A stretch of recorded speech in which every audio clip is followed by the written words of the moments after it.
Sir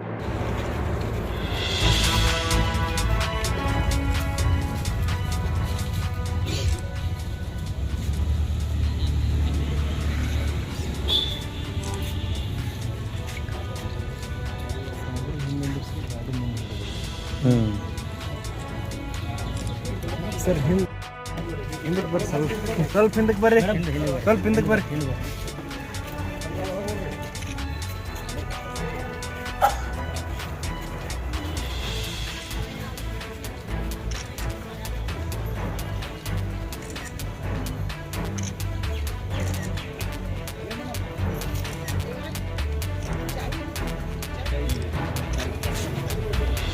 ಸ್ವಲ್ಪ ಹಿಂದಕ್ಕೆ ಬರ್ರಿ. ಮುಂದೆ ಹೋಗ್ತಿರಲ್ಲ, ಹಿಂದಕ್ಕೆ ಬರ್ರಿ ಸ್ವಲ್ಪ.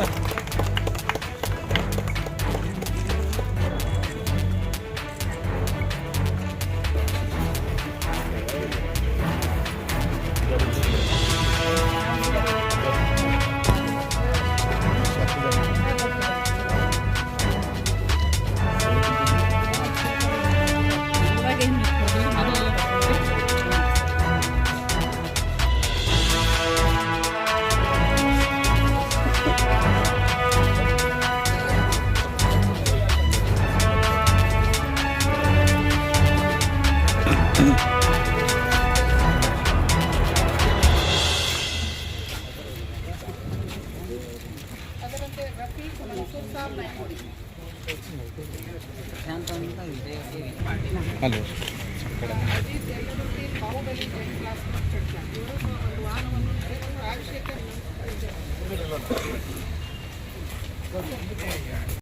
ಮೇಡಮ್, ಇವತ್ತಿನ ದಿವಸ ಒಂದು ಗಾಡಿಯನ್ನು ಅಂಗವಿಕಲ ಅಂತ 3 ವೀಲರ್ ಒಂದು ಸೈಕಲ್ ಅನ್ನ ದಾನ ಮಾಡಿದ್ರು ಮೇಡಮ್. ಯಾರು ಕೊಟ್ಟಾರ, ಏನು? ಇದು ರಾಜಗುರು ಮಠ್ ಸರ್ ಅವ್ರು ಕೊಟ್ಟಿದ್ದಾರೆ. ಅವ್ರಿಗೆ ತುಂಬಾ ಧನ್ಯವಾದಗಳು ಸರ್. ನಮ್ಗೆ ಇದ್ರ ಅವಶ್ಯಕತೆ ಬಾಳ ಇತ್ತು. ಯಾಕಂದ್ರೆ ನಮ್ಮ ಮನೆಯಲ್ಲಿ ನಾವು ಹ್ಯಾಂಡಿಕ್ಯಾಪ್, ನಮ್ಮ ಮನೆಯವ್ರಿಗೆ ಸ್ಟ್ರೋಕ್ ಆಗೈತ್ರಿ. ಇದರಿಂದ ಅವಶ್ಯಕತೆ ಬಾಳ ಇದೆ ನಮ್ಗೆ. ನೀವು ಕಾರ್ಮಿಕ ಇಲಾಖೆಗೆ ಅರ್ಜಿ ಸಲ್ಲಿಸಿದ್ರೆ ಹಾಗೆ ಕೊಟ್ಟಾರ? ಇಲ್ಲಿ ಕಾರ್ಮಿಕ ಇಲಾಖೆಗೆ ಅರ್ಜಿ ಸಲ್ಲಿಸಿದ್ವಿ, ಆನ್ಲೈನ್ ಹಾಕಿದೇವ್ರಿ ಸರ್. ಸಂದರ್ಶನ ಕೊಟ್ಟಿದ್ದೇವ್ರಿ ಹೋಗ ತಹಸೀಲ್ ಆಫೀಸ್ ಒಳಗ, ಅಲ್ಲಿ ಆಗ್ಲಿಲ್ರಿ. ಆಮೇಲೆ ಇಲ್ಲಿ ಕಾರ್ಮಿಕ ಆಫೀಸ್ ಅಪ್ಲೈ ಮಾಡಿದೀವ್ರಿ. ಅವರೇ ಕರೆದ್ರಿ, ನಿಮ್ಗೆಲ್ಲಾ ಹಿಂಗಾಗೈತಿ, ಬಂದ್ ನಿಮ್ ಡಾಕ್ಯುಮೆಂಟ್ಸ್ ಕೊಡ್ರಿ ಅಂತ ಹೇಳಿದ್ರಿ ಸರ್. ಅವ್ರು ಹೋಗಿ ಕೊಟ್ಟು ಬಂದಿವ್ರಿ. ಒಂದು 4-5 ತಿಂಗಳು ಐತ್ರಿ ಸರ್. ಅಂದ್ರೆ ಹೋದ ವರ್ಷ 2025 ಹಾಕಿದ್ವಿ ಸರ್ ನಾವು. ಅವಾಗ ಸಂದರ್ಶನ ಎಲ್ಲಾ ಕೊಟ್ಟು ಬಂದಿದ್ವಿ. ಈಗ 5-6 ತಿಂಗಳು ಐತ್ರಿ ಲೇಬರ್ ಆಫೀಸ್ಗೆಲ್ಲ ಡಾಕ್ಯುಮೆಂಟ್ಸ್ ಸಬ್ಮಿಟ್ ಮಾಡ್ತೀವಿ ಸರ್. ಏನಿಲ್ಲ ಸರ್, ಏನು ಒಂದ್ ಪೈಸೆ ಕೊಟ್ಟಿಲ್ಲ, ಏನು ಕೊಟ್ಟಿಲ್ಲ ಸರ್. ಸ್ಪಾನ್ಸರ್ ಏನ್ ಹೇಳಕ್ ಇಷ್ಟಪಡ್ತೀವಿ? ಅವ್ರು ತುಂಬಾ ಥ್ಯಾಂಕ್ಸ್, ಅವ್ರ ಧನ್ಯವಾದಗಳು. ಒಳ್ಳೇದ್ ಮಾಡ್ಲಿ, ದೇವರ ಹತ್ರ ಬೇಡ್ಕೊತೀನಿ. ಶಶಿಕಲಾ ಪಾಟೀಲ್. ಇದ್ದೇವೆ ಅವರಿಂದ CSR ನಿಧಿಯಿಂದ ಈ ವಿಕಲಚೇತನರಿಗೆ ಟ್ರೈಸೈಕಲ್ ಅನ್ನು ಕೊಡಬೇಕು ಅಂತ ಹೇಳಿ ಆ ನಿಟ್ಟಿನಲ್ಲಿ ನಾವು ವಿವಿಧ ಕಾರ್ಖಾನೆಗಳು ಹಾಗೇನೆ ವಾಣಿಜ್ಯ ಸಂಸ್ಥೆಗಳನ್ನ ಸಂಪರ್ಕಿಸಿದ್ವಿ. ಅದರಲ್ಲಿ ಒಟ್ಟು 3 ಜನ ನಮಗೆ 5 ಟ್ರೈಸೈಕಲ್ ಅನ್ನು ಕೊಡಲಿಕ್ಕೆ ಒಪ್ಪಿದ್ರು. ಹಾಗಾಗಿ ಇವತ್ತಿನ ದಿನ ನಾವು ವಿಕಲಚೇತನರ ಅಧಿಕಾರಿಗಳನ್ನು ನಾವು ಸಂಪರ್ಕಿಸಿ ಈ ಹಿಂದೆ ಯಾರು ಈ ಟ್ರೈಸೈಕಲ್ ಅನ್ನು ಪಡೆದಿಲ್ಲ ಅಂಥವರನ್ನು ಗುರುತಿಸಿ, ಹಾಗೆಯೇ ಈ ನಮ್ಮ ಯಾರು ವಾಣಿಜ್ಯ ಸಂಸ್ಥೆಗಳು ಡೊನೇಟರ್ಸ್ ಇದ್ದಾರೆ ಅವ್ರ ಜೊತೆಗೂ ಒಂದು ರೌಂಡು ಡಿಸ್ಕಷನನ್ನು ಮಾಡಿ ಅವರು ಹೇಳಿದ ಹಾಗೆ 5 ಜನ ವಿಕಲಚೇತನರಿಗೆ ನಾವು ಇವತ್ತು ತ್ರಿಚಕ್ರ ವಾಹನಗಳನ್ನು ನಾವು ವಿತರಣೆಯನ್ನು ಮಾಡಿದ್ದೀವಿ. ಸೊ ಅವರ ಜೀವನದಲ್ಲಿ ಅವ್ರಿಗೂ ಕೂಡ ಸಾಕಷ್ಟು ಕೆಲಸಗಳ ನಡುವೆ ಅವರಿಗೆ ಇದು ಬಹಳ ಅವಶ್ಯಕತೆ ಇದೆ ಅಂತ ಹೇಳಿ ಮನೆ ಸಚಿವರು ಕೂಡ ಇದ್ರ ಬಗ್ಗೆ ಹೇಳಿದರು. ಹಾಗಾಗಿ ಇವತ್ತಿನ ದಿನ ನಮ್ಮ ಇಲಾಖೆ ಮೂಲಕ ಹಾಗೆ ಸಂಪರ್ಕಿಸಿ 5 ಜನರಿಗೆ 5 ಟ್ರೈಸೈಕಲನ್ನು ಇವತ್ತು ವಿತರಣೆಯನ್ನು ಮಾಡಿದ್ದೀವಿ.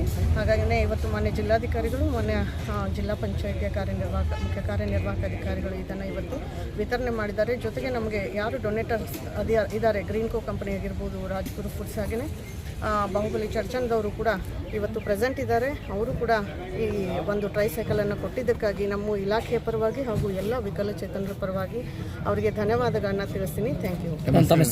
ನನ್ನ ಹೆಸರು ಉಮಾಶ್ರೀ ಕೋಳಿ ಅಂತೇಳಿ, ಜಿಲ್ಲಾ ಕಾರ್ಮಿಕ ಅಧಿಕಾರಿ, ವಿಜಯಪುರ. ಇಲ್ಲ, ಇದು ಏನಿದೆ ಅಂತಂದರೆ ಕಂಪ್ಲೀಟಾಗಿ CSR ನಿಧಿಯಿಂದ ಇರುವಂಥದ್ದು. ಇದು ಏನಿದೆ ಅಂತಂದರೆ ನಾವು ಕೆಲವೊಂದು ಕಂಪನಿಗಳಿಗೆ ನಾವು ಸಂಪರ್ಕ ಮಾಡಿದ್ವಿ. ಜಿಲ್ಲಾ ವಿಕಲಚೇತನರ ಅಧಿಕಾರಿ ಯಾರು ಇರ್ತಾರೋ ಅವರಿಗೆ ಸಂಪರ್ಕ ಮಾಡಿದ್ವಿ. ಈ ಹಿಂದೆ ಯಾರು ಆನ್ಲೈನ್ನಲ್ಲಿ ಅಪ್ಲಿಕೇಶನ್ ಹಾಕಿದ್ರು ಯಾರಿಗೆ ಸಿಕ್ಕಿಲ್ಲ ಅವರಿಗೆ ಏನು UDID ಅವ್ರದ್ದು ಎಷ್ಟು ಪರ್ಸೆಂಟೇಜ್ ಇದೆ ಅದನ್ನೆಲ್ಲವನ್ನು ಲೆಕ್ಕ ಹಾಕಿ ಹೋದ ಸಲ ಯಾರಿಗೆ ಸಿಕ್ಕಿಲ್ವೋ ಅವರಿಗೆ ಈ ಒಂದು 5 ಜನಕ್ಕೆ ಕೊಡಲಿಕ್ಕೆ ಅಂತೇಳಿ ಅವರು ನಮಗೆ ಲಿಸ್ಟನ್ನು ಕಳಿಸಿದ್ರು. ಸೊ ಬೇಸ್ಡ್ ಆನ್ ದ್ಯಾಟ್ ಇವತ್ತು ಅವರಿಗೆ ಡಿಸ್ಟ್ರಿಬ್ಯೂಷನ್. ಮೇಡಮ್, ಟೋಟಲ್ ಎಷ್ಟು ಮಂದಿ ಅರ್ಜಿ ಹಾಕಿದ್ರು? ಇದಕ್ಕೇನು ಅರ್ಜಿ ಅಂತಿಲ್ಲ, ನಾವು ಆನ್ಲೈನ್ ಮೂಲಕ ಈ ಹಿಂದೆ ಅರ್ಜಿ ಸಲ್ಲಿಸಿದ್ದು 24 25ರಲ್ಲಿ ಯಾರು ಅರ್ಜಿ ಹಾಕಿದ್ರು ಯಾರಿಗೆ ಅವರಲ್ಲಿ ಸುಮಾರು 20-25 ಏನೋ ಟಾರ್ಗೆಟ್ ಅಂತ ಇರುತ್ತದೆ. ಅದನ್ನ ಮಿಕ್ಕಿ ಉಳಿದವ್ರು ಯಾರು ಇರ್ತಾರೋ ಅವರು ಸೀನಿಯರ್ ಯಾರಿದ್ದಾರೋ ಅವರಿಗೆ ಅದನ್ನ ಕೊಟ್ಟಿರುವಂತ. ಏನಾರ ಇದರದ ಚಾರ್ಜ್ ಮೇಡಮ್? ಏನು ಫ್ರೀ ಆಗಿ ಕಾರ್ಮಿಕ ಇಲಾಖೆಯಿಂದ ಕೊಟ್ಟರು ಅಂದ್ರೆ ಹ್ಯಾಂಡಿಕ್ಯಾಪ್ ಇಲಾಖೆಯಿಂದ ಕೊಟ್ಟರು. ಇದು ಕಾರ್ಮಿಕ ಇಲಾಖೆಯವರು ವಿವಿಧ ಕಾರ್ಖಾನೆಗಳು ವಾಣಿಜ್ಯ ಸಂಸ್ಥೆಗಳಿಗೆ ಸಂಪರ್ಕವನ್ನ ಮಾಡಿದ್ವಿ. ಅವರು ನಮಗೆ ಕೊಡ್ಲಿಕ್ಕೆ ರೆಡಿ ಆದ ನಂತರ ಆ ಒಂದು ನಿಧಿಯಿಂದ ಕೊಟ್ಟಿರುವಂತದ್ದು. ದಾನಿಗಳ ನಿಧಿಯಿಂದ ಕೊಟ್ಟಿದ್ದಾರೆ. ದಾನಿಗಳಿಂದ. Thank you.